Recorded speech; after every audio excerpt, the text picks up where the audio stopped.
Okay, so one of the things that really bugs me in the studio is that I have a ton of scrap fabric. So I don't really like throwing it away, so I do a couple of different projects. So I found this one that I thought was actually like a useful project to do, and I'll show you how to do it. The original link I'll leave below. Scrap fabric, super easy napkin tutorial. Just easy napkin. So cute, right? Just scrap fabric that I had.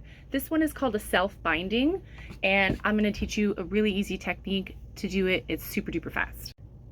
So the original pattern, link below, had you using fat quarters to make giant dinner napkins. I decided that that was just a little bit too big for me, so I cut the size down to a more reasonable size for our family. And you can reduce the size, make it your own any way that you like. You could even cut this pattern out for rectangles and use it for what are they called, placemats, if you wanted to. So super easy. You cut 2 squares, one a 9 by 9 and one a 13 by 13. Whatever dimensions you use, just make sure the bigger one is about 4 inches bigger than the smaller one. The next thing you're going to do is you're actually going to find the center of each side of each square that you use. Do it on both. You need the middle of each side.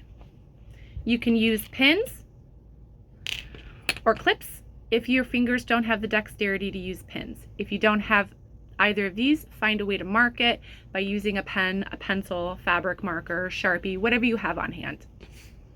The next thing that I want you to do with your center mark on each side of each of your 2 squares is I want you to match the center points on each square together. Start with one side. Do it right sides together, which means that both of the patterns on each of the fabrics are facing each other. So you're looking at the back sides of the fabric as you're pinning. You'll have something that kind of looks like this. Kind of a pinwheel, poofy hat on one side. The next thing we're going to do is we're going to sew it together. Using a 1/4 inch seam allowance, sew your 4 sides together. You want to stop about a 1/4 inch from the end, back stitch a couple of stitches,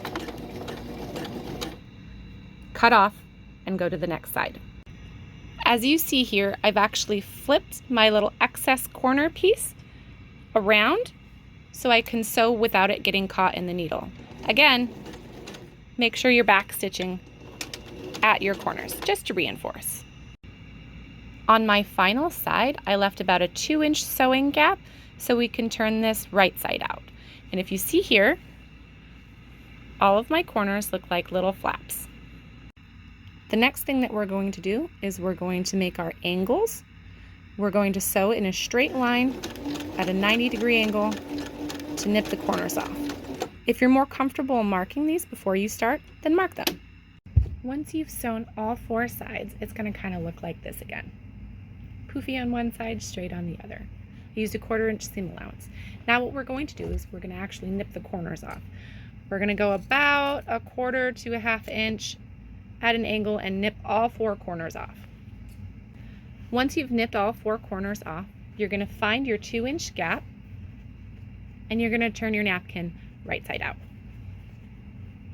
Using your finger, a pair of scissors, or some kind of pokey thing, you're going to poke the corners out. I'm using a screwdriver that I have on hand in my studio, but whatever you have works. Find each corner and poke it outwards. Don't bust the seams open, but just gentle taps on each corner. Once you have all the corners poked out, give it a little pat, and then give it a little steam with your eye. I like to work from the center and work my way out to each corner. Don't worry about the gap in your fabric. We're going to sew over that here in a couple of minutes. Here it is, all nice and ironed.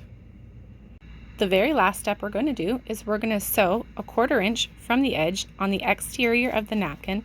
Look, it's self-binded already, all the way around the edge. Don't forget to stop and pivot. That was it. You did it. Once your thread is trimmed, you have a great sustainable napkin that you can use over and over and over again. It can be washed in your regular wash. I just use plain cotton for mine, and this makes a really great way to replace your paper towel dinner napkins at the dinner table, but also a really great housewarming gift for a friend that's just moved into a new place. I hope that was fun. You guys enjoy. I hope that tutorial was fun for you. Again, the link is below. Follow for more.